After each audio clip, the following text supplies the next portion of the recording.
Welcome to the BA News Show, your friendly neighbourhood gaming news show every Friday at 5 p.m. with your hosts, me, Tabs, and my good buddy, Rich. Hello. So what have we got for you today, BArcadians? We've got 5 juicy stories with maybe a couple of little tales and tidbits from Rich and I as we work our way through. But before we dive in, Rich, do you want to tell us what you've been up to, what you've been up mostly to this week in terms of games? Oh dear, so started the week with a bit of Detroit, streamed some of that. If anyone catches the stream, thanks for watching, which is cool. Brings back fond memories of Heavy Rain. Not managed to get back to that so far because it's been a crazy busy week. And then we've also downloaded, both me and Tabs, and hope to play some online together, the free version of Grand Theft Auto 5, which I've been playing a little bit of that, not a great deal. So yeah, enjoying sort of getting back into that. Surprising, given I've completed that game long ago, how addictive that became very quickly. So yeah, that was interesting. It obviously stands the test of time well. What about you, Tabs? Yeah, I mean, of course, GTA 5, we've had a little dabble with, got through the prologue, activated online. I'm looking forward to that. I mean, I played it to death back in the day, but yeah, that kind of cooperative element should be really fun, and we're hoping to stream maybe some heists in the future once we get our head around that. But single player mode, if you like, I've been playing The Witcher 3. So, nice. I mean, I've reported on this a couple of times over the past few weeks on the channel.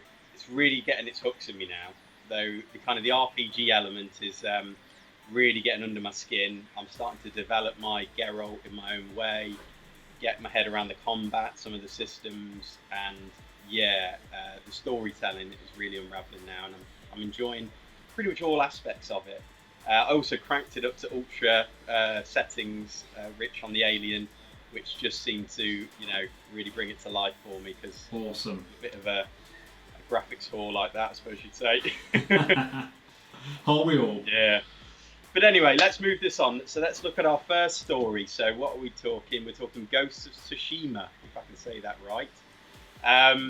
So yeah, as everybody saw last week, we reported it on the news, and we saw the state of play drop. We got, roughly 20 minutes of gameplay footage, which was really a big introduction into the open world elements of the game and exactly how that's going to work.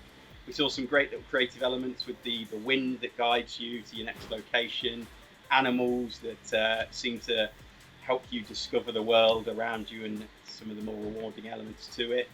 But not only that, we also got an interview this week from, it was between the creative director and art director Jason Connell with IGN. And just a few tidbits, really, a few features to share that you may have missed out on. So apparently it's going to be a lot bigger than Infamous Second Son. It's definitely Sucker Punch's, the developer's, biggest game to date. They're saying that although geographically the world is roughly the same shape as the real world Tsushima, it's actually not meant to be a one-to-one creation. So they're going to be taking some poetic license there. It's going to focus on Jin's story, the main character, before opening into the wider world. So we can presume some sort of tutorial section, probably akin to a bit like the Great Plateau, Rich, on Zelda. Bang on. And then finally, yeah, we saw this kind of flip between the samurai mode or the ghost mode in the game. So these are almost presented like alter egos of the character Jin. And what he has confirmed is that you can flip between them at will.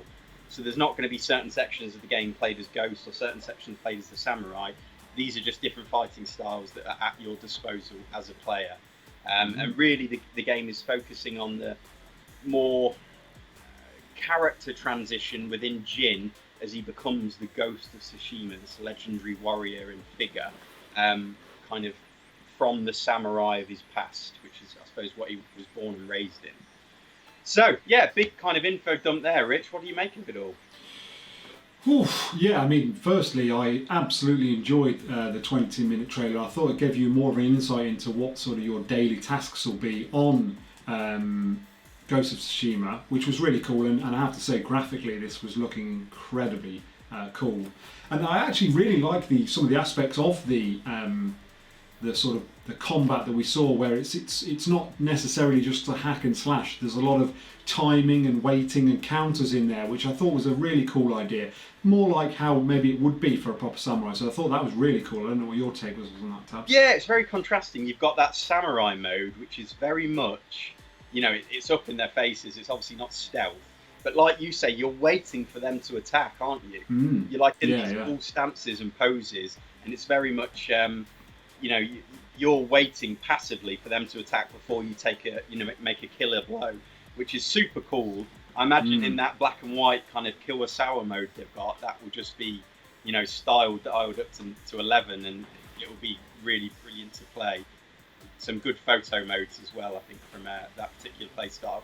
And then you've got the stealth element, this ghost mode, which is a bit more Tenchu, a bit more, you might say, Metal Gear Solid, a bit more Spider-Man. It sort of reminded me of crawling around the rooftops and kind of picking your opening to attack undetected. All in all, it's going to give you a lot of variety in the way you play the game. So that's a great thing for players, isn't it? Absolutely. I mean, I sort of got like an Assassin's Creed sort of vibe from some of the stealth kills. Yeah, definitely. So yeah, that was really cool. And I like the bow and arrow. The bow and arrow looked like it would be a really useful weapon in it. So yeah, it's good fun. Looking forward to that one. Both done the special edition pre-order, or collector's edition, I guess it's called. So yeah, really looking forward to that. And not long to wait, I guess. Yeah, we're heavily invested, aren't we, Rich? So we really want let's hope it's good to pay off for us. But do you want to move us on, my friend? Absolutely. So, June 4th, PS5 a go-go. So, basically, this has been sort of doing the rounds on all of the news shows, seemingly, that it's almost an unkept secret, almost, that there's going to be some sort of a PlayStation reveal on June the 4th, although some people are saying June the 4th, sort of going towards mid-June, sometime in that. Jason but apparently said that, didn't he? He left that kind of 2-week window open. That's it, and I think we mentioned that last week. Well, it sort of moved on a little bit from that, because as part of an earnings call this week, Sony leadership touched a little bit on its PlayStation 5 plans. Sony CEO Kenshiro Yoshida said, "We'll soon be announcing a strong lineup of PS5 games." Yoshida didn't provide any other comments or really dig into deeper or details. So that's really interesting. That particular piece comes from Video Games 24/7. But yeah, I think that's really interesting. It does suggest that whatever this PS5 reveal is, whether it reveals what the console looks like, you would think most likely, but it's definitely going to reveal a lot of games. We're talking maybe Horizon Zero Dawn 2, Spider-Man 2. I know that's potential that's going to be seen. Maybe we're going to see a Gran Turismo 7, more on that coming up later in the news show. Yeah, I think we're going to see a big influx of games to try and build the hype for the console and sort of show why you're getting a PS5 over an Xbox Series X, maybe. Yeah, definitely. Him saying a strong lineup of games has to point to at least 3 to 5, you would think, big games over the next 1 to 2 years after its release. So really exciting. Seemingly all but confirms these rumours we heard. It's a bit frustrating, isn't it, that they're making an announcement about an announcement. Yeah. I mean, I can only presume they're having issues, perhaps stitching all these trailers together because of the coronavirus at the moment. But yeah, I mean, I think they'll try and build hype for games to the point where we're going to see trailers for games that might be 2-3 years away, but we're going to see big announcements of games, even if they're only just in mid to early development. I think they're going to try and hammer home on what huge lineup of games they've got coming over the PS5's sort of early life cycle. Yeah, I'd like to see at least one PlayStation Studios branded game at launch, and then, as you say, perhaps a drip feed of those coming through the next couple of years. But yeah, stay tuned, BArcadians. Fingers crossed on that front. Let's move things on. So, of course, we've seen recently the Unreal Engine 5 debut, which was demoed via the PS5, thanks to Epic Games. So, Tim Sweeney, the CEO of Epic, has actually come out to set the record straight on some conjecture that was flying about, wasn't it, Rich? Some console warring, you might say. There was speculation, essentially, as to whether the Unreal Engine 5 tech demo could run on an Xbox Series X. And it wasn't being confirmed or denied. So obviously, I think the fanboys picked up their pitchforks and started marching. So yeah, he has come out now, and what's he said here? So obviously, despite the fact that we thought the Xbox Series X had a much more powerful GPU, which arguably it does, and then the SSD on the PS5 was more powerful than the Xbox Series X because it's got roughly double the throughput. He's come out to say in a tweet published on Friday that the technology showcased in the Unreal Engine 5 demo would run on both PlayStation 5 and Xbox Series X and will be awesome on both. So that pretty much puts to bed any speculation that the PS5, is going to be hitting harder than the Xbox Series X. What did you make of that, Rich? To be honest, of the blurb we've written for this piece, the most interesting line here is that Xbox Series X also has a custom SSD, although its raw throughput performance is said to be half that of the PS5. That can't be right, surely. No, I can't see how you can have comparable. Because let's face it, generally consoles they're so closely matched in the next generations generally that seeing the differences between them, you're looking for minute details if you had games side by side, but half the bandwidth is a crazy difference. Yeah, it is a big difference. We don't know what the bottleneck is going to be, do we, on this kind of the next gen games development? If that is a potential bottleneck, then that could really shoot Xbox, Microsoft in the foot as we move on, because eventually, well, yeah, we might start to see PS5 outperform in terms of the complexity of the geometry in games, the draw distances, that level of detail as next gen scales up and ramps up, as we know from the Unreal Engine 5. And the one that's sort of not talked about quite so much at the moment, given the graphics that we're seeing, is loading times. That's the one thing that you might see that goes out a little bit on Xbox and maybe is a little bit quicker on the PS5. But yeah, and whether that makes a noticeable difference, this is it. It's something that we can only talk about and discuss and guess on.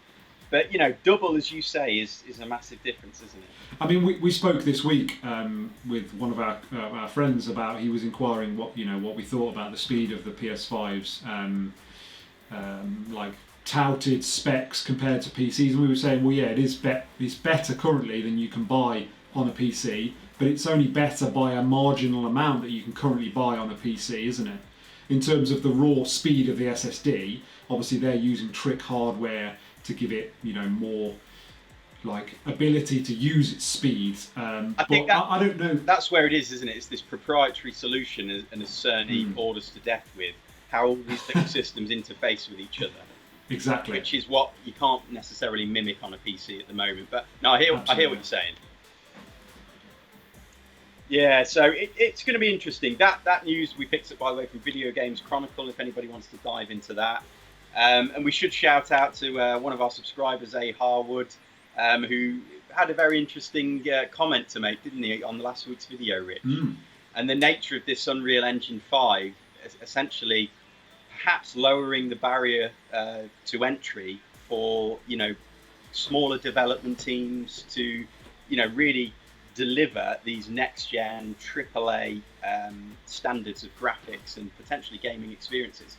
And it really did spark in me, because with this Unreal Engine 5, what it could really do is free up those sorts of those creative processes. Because if there's more agility in terms of day-to-day development, because of this engine doing all the heavy lifting, well then creative ideas, concepts can just be brought to life and pivoted and leaned that much quicker, which I think is really exciting.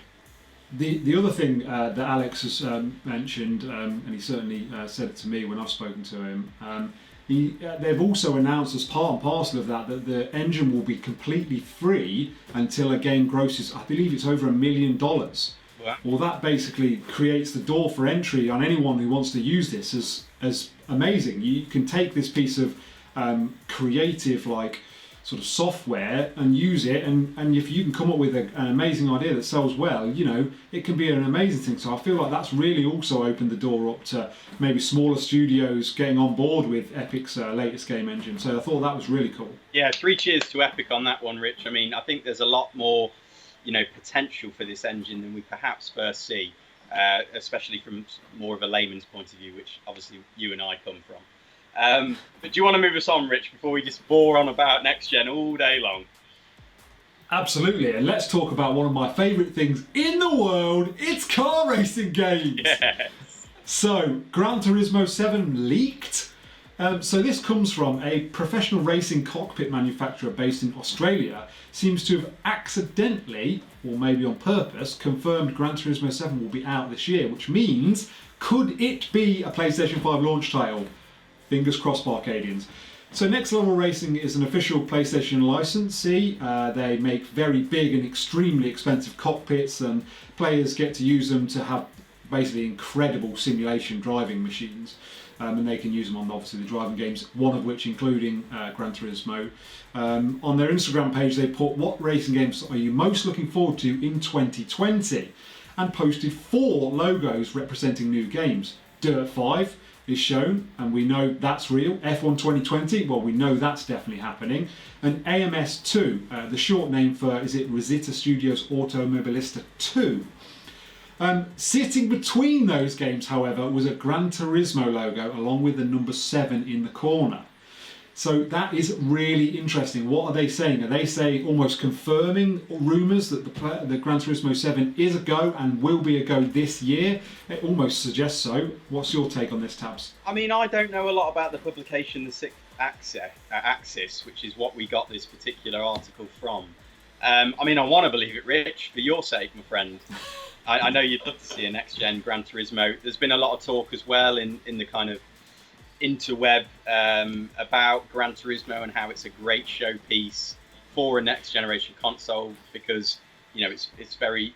I mean, we're nearly at photorealistic levels of graphical fidelity on the last game, weren't we, Rich? Let alone on next-gen hardware. The beauty about racing games is generally there's not a lot going on screen at any one time, so it's very easy to get really, really good graphics. And I think that, with a sense of speed, showing off the haptic feedback maybe with the controls and the loading speeds they've got, I think this could be a great game to showcase what they've got in the capabilities of the PlayStation 5. And I'm sure, much sounding like Sony is going to do, Xbox will be showing off Forza's new iterations on their console because they are great to show off good graphics, good frame rates, just good levels of detail in general. Well, yeah, a match made in heaven, as you say, with the new SSD technology and what could be, you know, up to now an unparalleled sense of speed. So let's see it. And if they are, as it says in this article, what, a PlayStation licensee, I mean, surely they wouldn't do. They're likely to be in the know. Gag. Yeah, I mean, I can't see any logical rationale as to why they've made a mistake here, other than they've leaked it accidentally. This is it. But anyway, let's move things on to more Rich, more things you'll be chuffed to bits about, and that is the Pikmin rumours have blossomed again, Rich. I don't know if you're... Oh, those ones that come about every few months and then come to nothing. Those ones you mean? Seemingly, yeah, biannually at this rate, maybe even more so. But a couple of bits on this. This was from Video Game 24/7. Pikmin 3 Deluxe is apparently in the works, a remastered version of the Wii U game, and it's coming this year from Nintendo, according to GameBeat's Jeff Grubb, who I think was also involved in some of the other rumours that we were discussing earlier, Rich, about the PS5 reveal. Interesting. So there's a possibility there's some actual weight behind this rumour. I think he's got credibility, yeah. So apparently he let slip that Pikmin is one of Nintendo Switch's games this year, and that they may surprise announce it because they've been struggling to basically put together a direct presentation. So it may just drop out, I suppose, along the lines of what Paper Mario did, the Origami King. So, cool.